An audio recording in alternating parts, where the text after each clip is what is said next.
Yes, overnight Rugby League lost an iconic figure in Arthur Summons.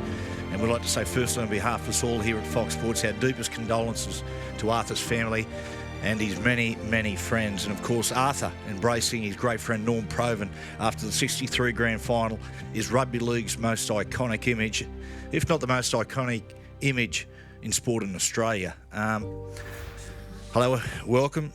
Hindy, Fletch, how you doing? Good. Now, of course, younger viewers who aren't familiar with the career of Arthur Summons, Arthur was actually a dual international.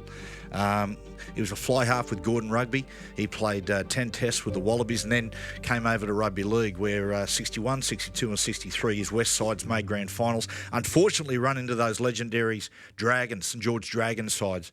But Arthur, he actually in 1961, he became a dual international representing Australia, played 9 tests in Rugby League where at one point he was captain coach, which speaks volumes about the quality of the man and his leadership qualities.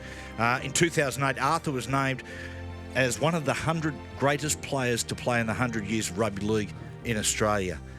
But I think if you talk stats and all those things about Arthur, it doesn't do him justice. Away from the field and away from all the things he achieved, mate, primarily Arthur was just a beautiful man.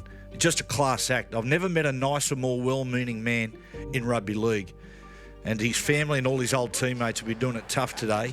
You know, men like Noel Kelly and Chow Hayes were great fellas in their own right. And they spoke glowingly, always, of Arthur Summons. So there he is with his great mate. An interesting fact in that game, in that 63 game, was initially the Gladiators picture wasn't used in the first couple of days of the newspaper. And it was only days later when the editor went through the old photographs and went, geez, this one's a beauty. So it was a photograph that was almost missed. Hindy, you met him on numerous occasions. I have, You won 6 People's Choice Awards named after Arthur and Norm. Yeah, it was a fair highlight of mine going through my career to actually have met those 2 players and those 2 blokes, in particular Arthur. You know, he was a real character. Didn't really get to hang out with him much backstage at the Dally M's, but he was quick-witted. He'd love a joke. You could tell a good yarn, but just it was joyful. He was, you know, sometimes you bump into these old players and they're a bit bitter and down, but he was, you know, how good has it been here, guys? Hey, Hindy, how you going? All that type of stuff. Yeah. But real character. He's always smiling too, and I suppose now he's never going to be forgotten because he's going to be, the iconic photo is now the trophy. So it is. We're going to remember him for good reason, for the next 100 years. That's the thing about it, Hindy. I remember most about him is just how much charisma he had, the charisma of positivity.